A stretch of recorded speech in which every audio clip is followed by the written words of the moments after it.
Assalamualaikum warahmatullahi wabarakatuh.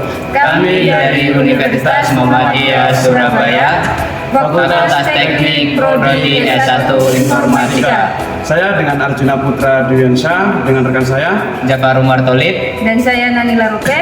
Kami di sini akan menjelaskan tentang tinjauan kode dan pembaruan model.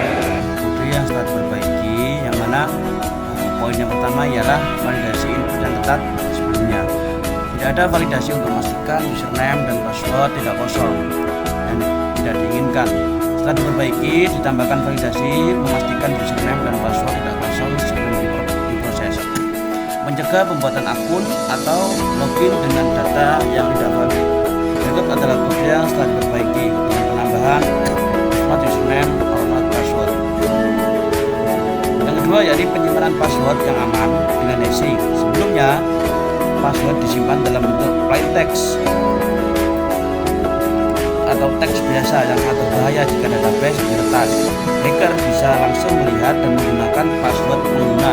Setelah diperbaiki menggunakan magic refreshing untuk mengamankan password sebelum disimpan ke database. Hashing membuat password tidak dapat dikembalikan ke dalam bentuk aslinya sehingga lebih aman. Kita menambahkan yakni hidden password, generate password, hash password saat login dibandingkan menggunakan hashing untuk memastikan kecocokan. Kita juga menambah untuk if check password hash, user password atau password. 3. Pelindung dari serangan brute force. Sebelumnya tidak ada batasan jumlah percobaan login yang gagal. Penyerangan bisa mencoba login berulang kali dengan berbagai kombinasi password atau bisa disebut brute force attack. Setelah diperbaiki, menambahkan batasan jumlah percobaan login maksimal 5 kali sebelum akun dikunci, sementara selama 5 menit untuk mencegah serangan brute force yang mencoba kombinasi password secara terus-menerus. Kesimpulan dari perbaikan kode yang dilakukan untuk membuat sistem login lebih aman dan kuat ialah validasi input yang lebih baik, password disimpan dengan baik-baik hashing bukan plain text. Yang ketiga yakni perlindungan dari serangan brute force dengan batasan login saja. Login gagal. Halo semuanya, selamat datang di video ini. Hari ini kita akan membahas tentang tinjauan kode dan pembaruan model dalam UML. Dalam pengembangan perangkat lunak, seringkali ada perbedaan antara desain awal yang dibuat menggunakan UML dan kode yang diimplementasikan. Oleh karena itu, kita perlu melakukan tinjauan kode agar model tetap relevan dengan sistem yang dikembangkan. Tinjauan kode memiliki beberapa tujuan utama, yaitu yang pertama, menyelaraskan kode dengan model desain awal. Yang kedua, mengidentifikasikan kesalahan dan ketidaksesuaian antara kode dan desain. Dan yang ketiga, meningkatkan pemahaman tim terhadap sistem yang sedang dikembangkan. Yang keempat, mempersiapkan sistem untuk pengembangan use case berikutnya. Pentingnya tinjauan kode ialah untuk menemukan kesalahan lebih awal, memastikan standar pengkodean terpenuhi, dan menjaga struktur kode agar tetap rapi dan mudah dipelihara. Kapan sih tinjauan kode itu dilakukan? Tinjauan kode itu dilakukan setiap akhir rilis sebelum QA atau yang disebut dengan Quality Assurance. Yang kedua, setelah implementasikan beberapa use case utama.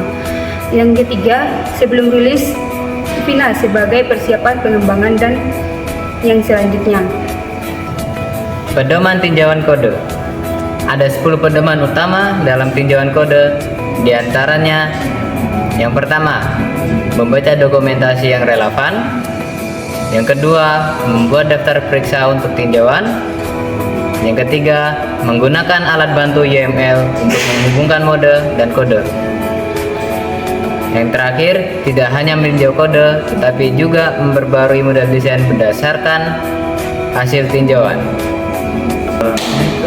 perbedaan tinjauan kode dan pemeriksaan kode.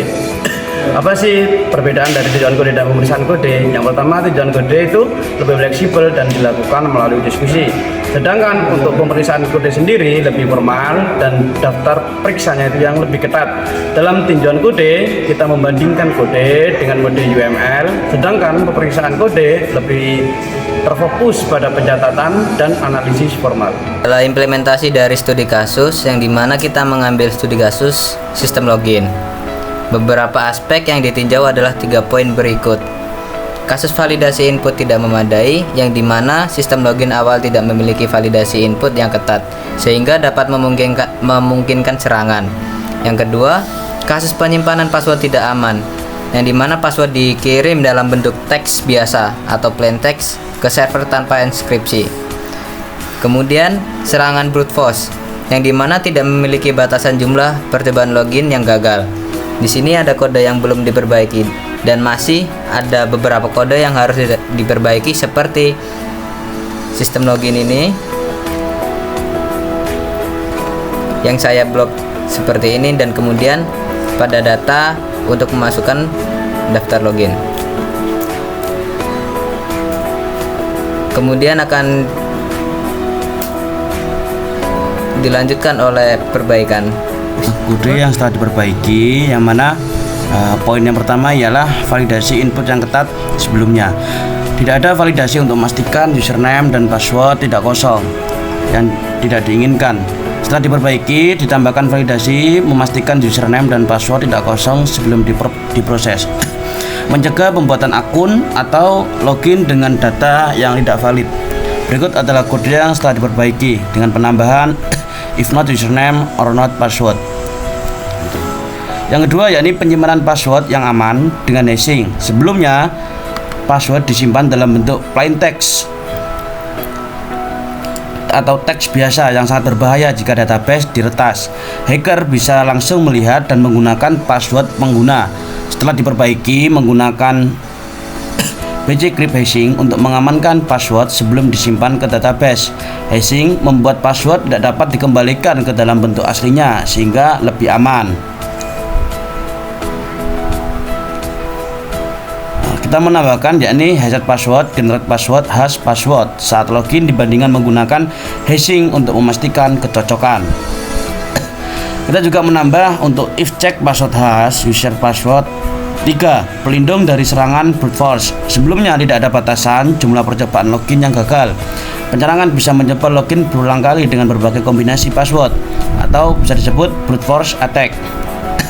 Setelah diperbaiki, menambahkan batasan jumlah percobaan login maksimal 5 kali sebelum akun dikunci, sementara selama 5 menit untuk mencegah serangan brute force yang mencoba kombinasi password secara terus-menerus. Kesimpulan dari perbaikan kode yang dilakukan untuk membuat sistem login lebih aman dan kuat ialah validasi input yang lebih baik, password disimpan dengan backup hashing bukan plain text. Yang ketiga yakni pelindungan dari serangan brute force dengan batasan login gagal.